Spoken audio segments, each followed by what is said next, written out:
9월 11일 금요일 새벽 예배, 오늘 하나님이 저에게 주시는 말씀은 창세기 43장 1절부터 15절까지의 말씀입니다. 창세기 43장 1절에서 15절까지의 말씀을 드라마 바이블로 함께 들으시고 보시겠습니다. 그 땅에 기근이 심하고 그들이 애굽에서 가져온 곡식을 다 먹으매 그 아버지가 그들에게 이르되 다시 가서 우리를 위하여 양식을 조금 사오라. 유다가 아버지에게 말하여 이르되 그 사람이 우리에게 엄히 경고하여 이르되 너희 아우가 너희와 함께 오지 아니하면 너희가 내 얼굴을 보지 못하리라 하였으니 아버지께서 우리 아우를 우리와 함께 보내시면 우리가 내려가서 아버지를 위하여 양식을 사려니와 아버지께서 만일 그를 보내지 아니하시면 우리는 내려가지 아니하리니 그 사람이 우리에게 말하기를 너희의 아우가 너희와 함께 오지 아니하면 너희가 내 얼굴을 보지 못하리라 하였음이니이다. 너희가 어찌하여 너희에게 또 다른 아우가 있다고 그 사람에게 말하여 나를 괴롭게 하였느냐? 그 사람이 우리와 우리의 친족에 대하여 자세히 질문하여 이르기를 너희 아버지가 아직 살아계시느냐 너희에게 아우가 있느냐 하기로 그 묻는 말에 따라 그에게 대답한 것이니 그가 너희의 아우를 데리고 내려오라 할 줄을 우리가 어찌 알았으리이까? 유다가 그의 아버지 이스라엘에게 이르되 저 아이를 나와 함께 보내시면 우리가 곧 가리니 그러면 우리와 아버지와 우리 어린 아이들이 다 살고 죽지 아니하리이다. 내가 그를 위하여 담보가 되오리니 아버지께서 내 손에서 그를 찾으소서. 내가 만일 그를 아버지께 데려다가 아버지 앞에 두지 아니하면 내가 영원히 죄를 지리이다. 우리가 지체하지 아니하였더라면 벌써 2번 갔다 왔으리이다.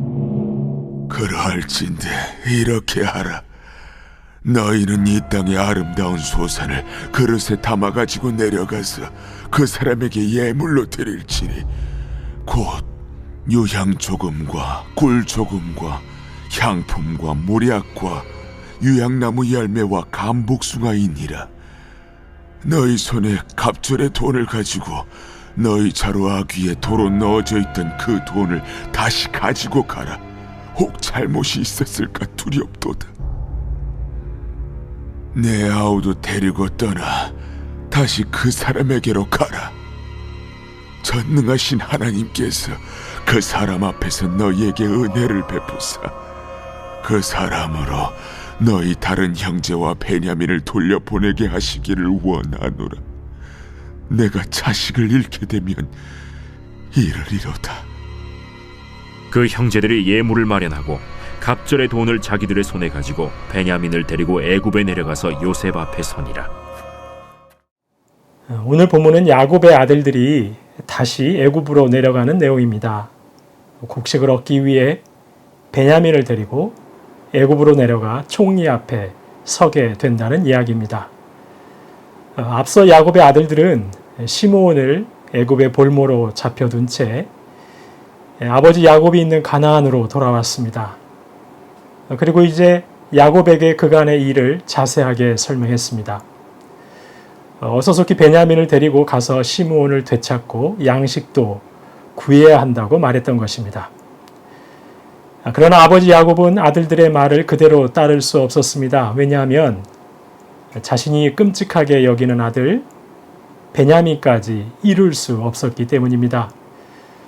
야곱에게 있어 자신이 진정 사랑했던 여인 라헬의 소생인 요셉과 베냐민은 그의 전부라 해도 과언이 아니었습니다. 그런데 이미 오래전 야곱은 사실은 그렇지 않지만 아들 요셉을 잃었습니다.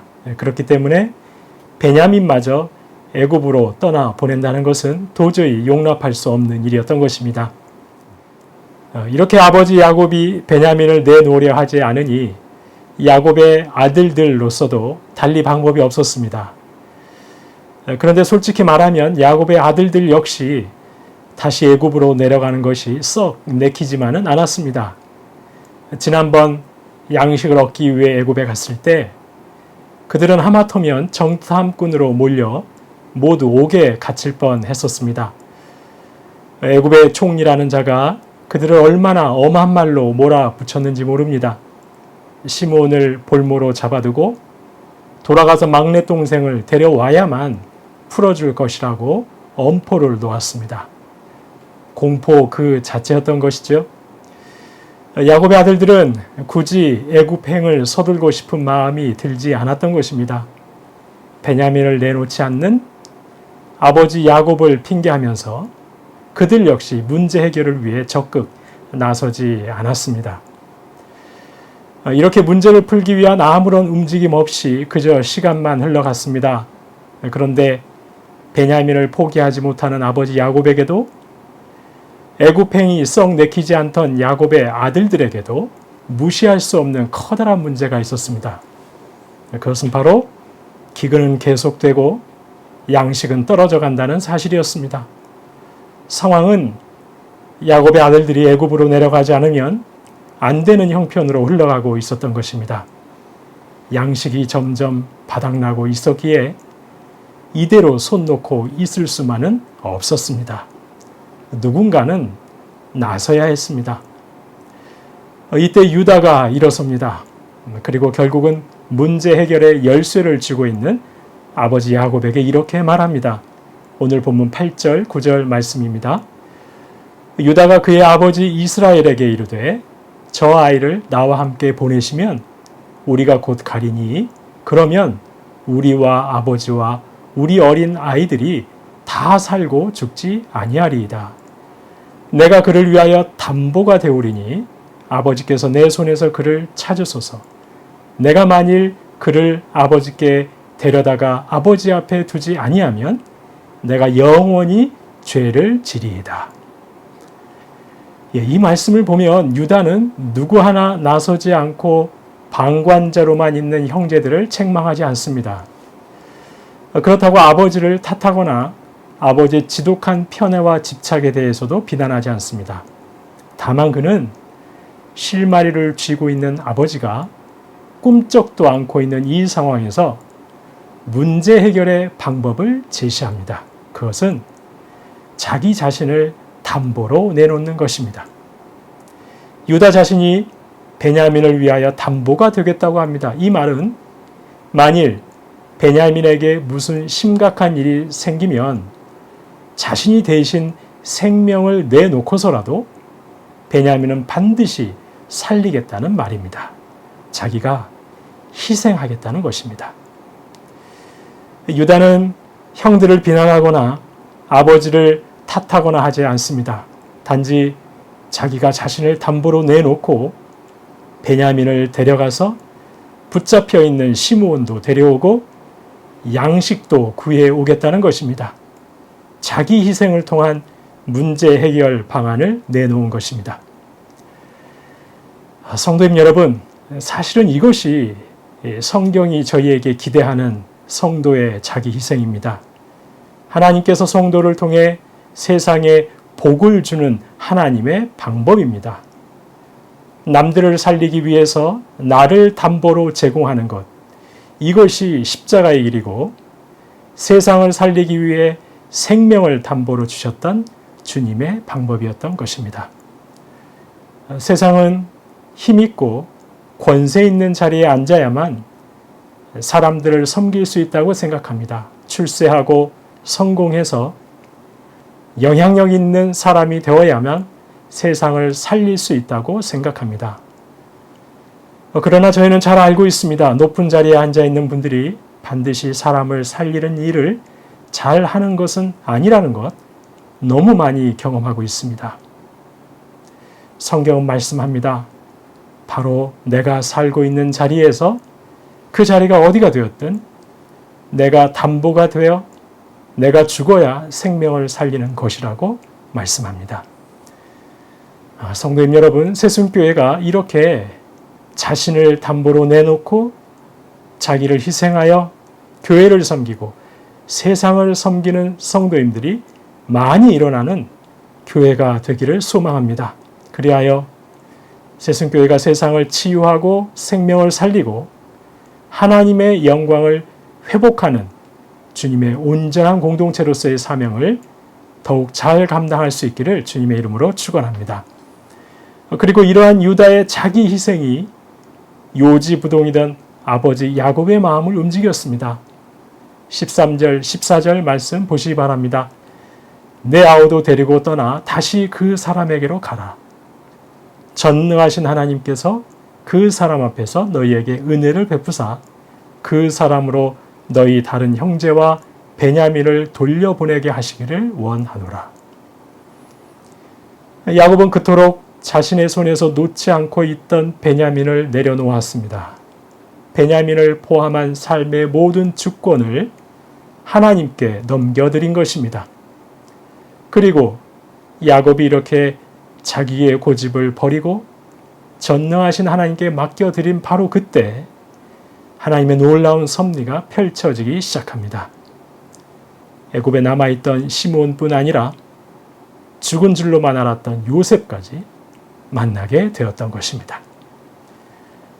자신의 힘만으로 끝까지 붙들고 있던 것을 하나님께 맡기고 하나님 앞에 내려놓았을 때 그가 미처 생각하지 못한 하나님의 풍성함까지 얻게 된 것입니다. 성도님 여러분, 인생인 저희는 제 아무리 힘과 능력이 있어도 하나님이 주시는 풍성함에는 미칠 수 없습니다. 나의 힘으로 하겠다는 고집을 내려놓고 온전히 하나님께 맡길 때 하나님으로부터 오는 이전과 비교할 수 없는 더욱 귀한 것을 얻을 수 있는 것입니다. 부디 절대 나의 손에서 놓지 못하고 있는 인생의 문제들을 하나님을 신뢰함으로 하나님께 온전히 내려놓고 맡기시는 저와 여러분 되시기를 바랍니다. 그렇게 할 때 하나님께서는 반드시 저희가 상상하지도 못하는 놀랍고 풍성한 은혜로 저희를 인도해 가실 것입니다. 오늘 하루도 저희가 손에 꼭 쥐고 하나님께 맡겨드리지 못한 것들 전능하신 하나님 앞에 내려놓고 미처 생각지도 못한 하나님의 풍성함을 얻으시는 저와 여러분 되시기를 주님의 이름으로 축원합니다. 주신 말씀 기억하며 기도하겠습니다. 하나님, 저희가 자신을 희생하여 생명을 살리신 주님처럼 자기 희생을 통해 이웃을 섬기고 생명을 살리는 참된 성도들 되게 하옵소서.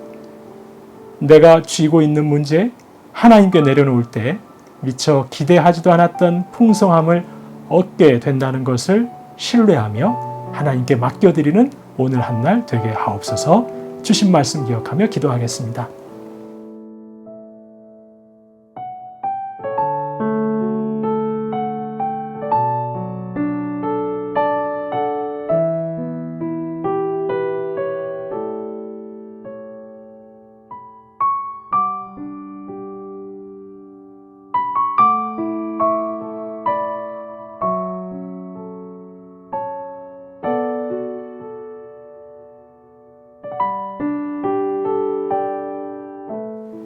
나라와 민족 위해서 기도하겠습니다. 지금도 조용히 세상의 빛과 생명으로 사명을 다하고 있는 교회들이 끝까지 주님의 능력 의지하며 어둡기 그지없는 이 땅에서 소망의 빛으로 굳건하게 서 있게 하옵소서.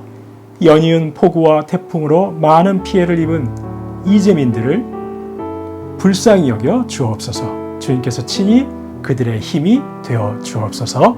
나라와 민족을 위해서 기도하겠습니다.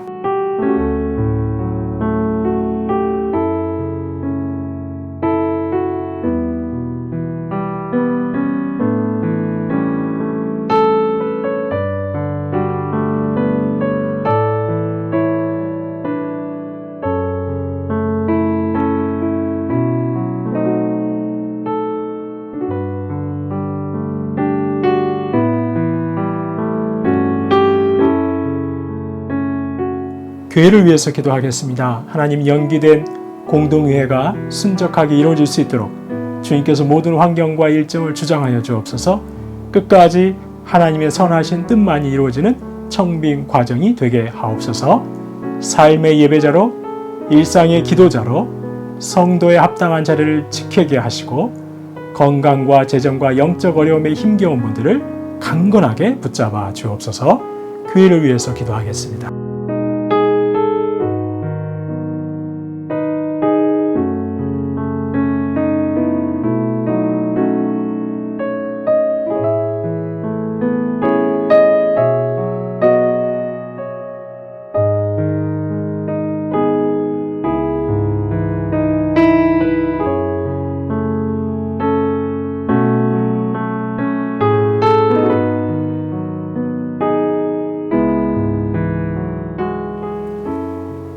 마지막으로 선교사님과 환우들을 위해서 기도합니다. 오늘 금요일은 과테말라의 도익찬 노행자 선교사님 위해서 기도합니다. 코로나 시대에도 지속적인 사랑으로 복음을 전하게 하시고 주님의 때 새로운 센터 장소가 허락되게 하여 주옵소서. 방글라데시의 박숙기 선교사님 위해서 선교지의 정치, 경제, 사회에 안정을 주시고 NGO 비자가 순조롭게 발급되게 하옵소서. 기도해 주시기 바랍니다. 마지막으로 환우분들 위해서 김인혜 집사님, 김영자 권사님, 김기석 집사님, 김찬준 집사님, 정순금 권사님, 김봉남 권사님, 국양순 권사님, 정임 집사님, 조금열 집사님, 그리고 김경화 집사님의 친정 아버님의 회복을 위해서 지금 마지막으로 선교사님들과 환우분들 위해서 기도하겠습니다.